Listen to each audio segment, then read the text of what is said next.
Kenapa saya bilang adil?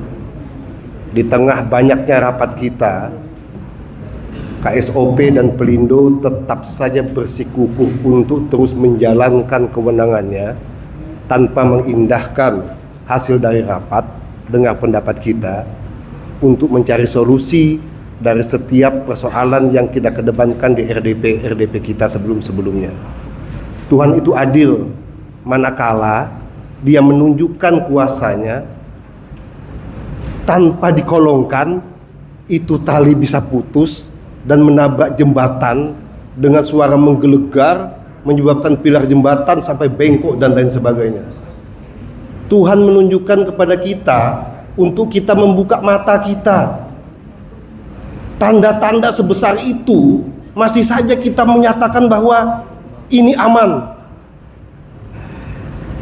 Masih saja BPJN bisa mengatakan kalau ditabrak lagi ke sebelah sini makin baik lagi. Tanda sebesar itu Allah menunjukkan itu. Kayak karet aja, ditabrak ke sini mentul ke sini, ditabrak ke sini mentul ke sini. Besok-besok dites lagi dinamik, bisa lagi, aman dijalankan lagi, jalan lagi ini bareng. Wah, kita tidak komprehensif. Saya mohon Bapak Kepolisian, Bapak Kejaksaan, usut tuntas Pak. Kalau memang tidak bermasalah, tidak ada yang bisa disalahkan, sudah Pak, lanjut aja sudah nih, biar mati sekalian semua kita di situ. Nggak ada efek jerah sama sekali nih Pak. Nggak ada efek jerah nih Pak. Jembatan Mahakam 1 ini sudah 23 kali ditabrak Pak. Kalau Bapak analisis dari hulu Mahakam sampai kota Samarinda banyak sekali yang ditabrak Pak. Saya bingung pola KSOP dan Pelindo ini berbicara Pak. Kalau jembatan Mahakam ini kita lihat kolongnya itu sempit. Nah, kemudian tongkangnya gede, dia gila bagaimana ini kalau tetap diteruskan gitu. Kemungkinan nabraknya juga kemungkinan besar akan terjadi. Tapi yang lebih gila lagi, jembatan di Kota Bangun dengan lebar kolongnya yang luas tetap juga nabrak Pak. Apa yang nabrak Pak? Gunungan batu baranya lagi yang nabrak jembatan. Nggak ada benernya. Ini yang saya bilang KSOP ini memiliki kelalaian yang tersistematis Pak, terstruktur dan masif. Gila nih barang ini Pak. Kalau ndak ponton yang nabrak, gunungnya batu bara yang nabrak Pak. Kalau ndak batu baranya, kayunya yang nabrak Pak. Ini kelalaian yang sudah tersistematis Pak. Kita institusi di sini Pak juga lalai Pak. Baru kita rapat dengar pendapat satu kali, suruh tutup jembatan Mahakam, baru satu hari tutup, bingung, dishub juga ngatur lalu lintas jalan darat aja bingung. Besok itu tata sudah, kalau sebelum menutup tata sedemikian rupa sehingga kalau sekali ditutup, tutup selamanya Pak, sampai selesai gitu.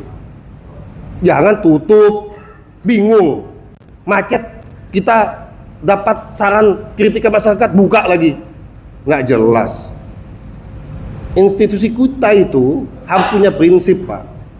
Pemprov sudah menyatakan bahwa ke Dishubla, Hubla, kita minta ditutup. Institusi di bawahnya tutup Pak dengan cara apapun juga. Lebih gila lagi, adik-adik mahasiswa demo disambut dengan gaya-gaya preman Pak di depan KSOP. Lebih gila lagi, ada spanduk yang tersistematis terpasang. Jangan sampai menutup jembatan yang menyebabkan kelaparan atau piring nasi kami habis. Gila ini Pak, tersistematis ini Pak. Ini mainan yang tersistematis Pak. Kita ini tidak punya kepentingan Pak di Sungai Mahakam, tapi kita menginginkan keselamatan jiwa masyarakat Kaltim Pak.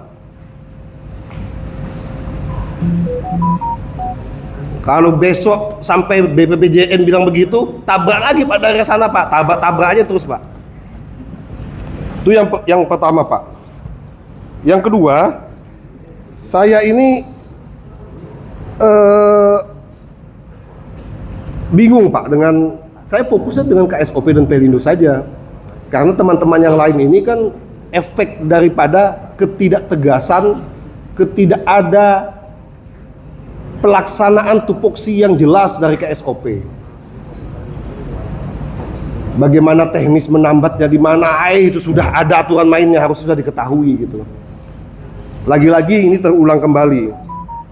Saya ingin menyimpulkan satu saja sebetulnya dari kita apa yang terjadi di sini. Yang pertama, tutup jembatan Mahakam 1, Pak. Tutup jembatan Mahakam 1.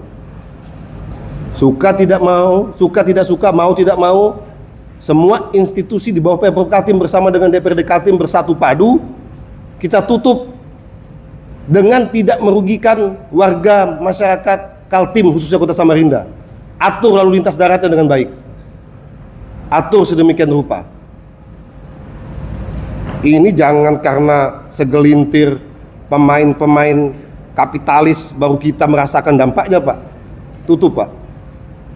Jangan Gunung Bayan melimpahkan dengan perusahaan lain ketika membeli. Nanti kalau kami temukan Anda yang memang menjual, beda lagi nanti mainnya, Pak. Nggak boleh saling melimpahkan begitu. Sampai kapan ditutupnya? Kita pilih dua, Pak. Sampai vendor terpasang, atau kita sepakat dengan pemerintah pusat, kita bongkar jembatan itu untuk mengganti yang baru. Vendor terpasang, atau kita bongkar. Mudah, Pak, bongkar tengah sudah bisa jalan tuh barang, Pak. Karena suka tidak suka tahun ini, 5 tahun yang akan datang, 10 tahun yang akan datang harus diganti, Pak. Tidak bisa menyesuaikan dengan gerak ekonomi kita yang sudah semakin besar melihat sekarang ini. Mau hari ini, besok, lusa, tahun depan, 10 tahun yang akan datang tuh wajib kita bongkar, Pak. Apakah kita melakukan hari ini? Kita tunggu itu kesepakatannya. Terakhir, Pak, begini. Pak. Kalau saya sudah berpikir, Pak, ya, ini mungkin bapak-bapak yang ada di Jakarta nih, ini sudah 23 kali, Pak, ditabrak, Pak. Bukan hanya 2 kali.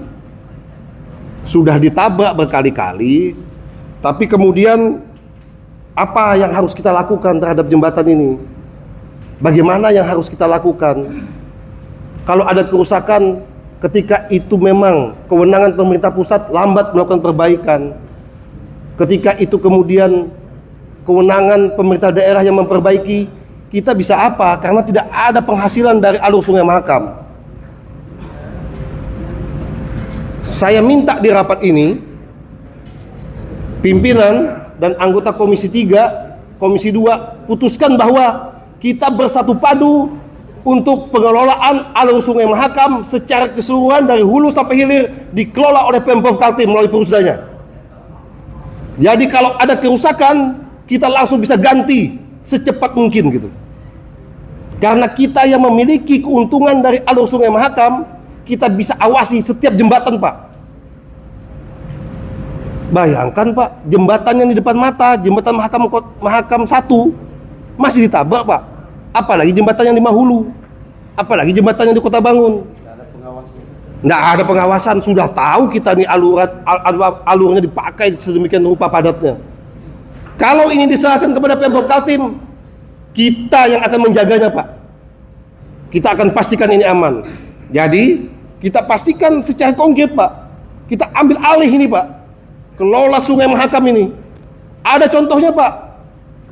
Ada contohnya. Di jembatan Ampera, Pak, diambil oleh Pemprovnya. Di Kalsel diambil oleh Pemprovnya. Jangan juga Kaltim ini sudah diambil semua sumber daya alamnya, nggak bisa juga dikelola oleh Pemprovnya. Ini bukan Pemprov, Pak. Kalau ini mendatangkan PAD bagi masyarakat Kaltim, Pak, maka kesejahteraan masyarakat Kaltim akan baik, Pak. Ini bagi kesejahteraan masyarakat Kaltim, Pak, yang sudah sumber daya alamnya dikeruk dan diambil pusat. Cobalah alur Sungai Mahakamnya dikelola oleh Pemprov Kaltim, Pak, oleh masyarakat Kaltim, Pak. Gitu. Momentum ini, Pak, Allah tunjukkan, Pak. Sudahlah, kembalikan itu kepada masyarakat Kaltim, kepada Pemprov Kaltim. Saya minta itu. Kalau kemudian hasil rapat ini, Pak, tidak dapat kita tindak lanjuti, nggak usah lagi RDP, Pak. Biar aja, Pak, tabrak aja sudah. Gugur sudah kewajiban kita sebagai wakil rakyat, Pak, menyampaikan ini. Dan kami mohon kepada kepolisian dan kejaksaan, ayo, Pak, tuntaskan ini, Pak. Sudah di depan mata, Pak. 2 alat bukti jelas ini, Pak.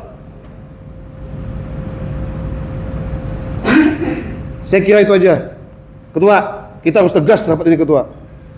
Kita harus tutup, kita ambil alih kelola Sungai Mahakam, dan yang ketiga, ganti setiap kerusakan yang disebabkan oleh tabrakan-tabrakan tersebut. Terima kasih. Assalamualaikum warahmatullahi wabarakatuh. Waalaikumsalam warahmatullahi wabarakatuh.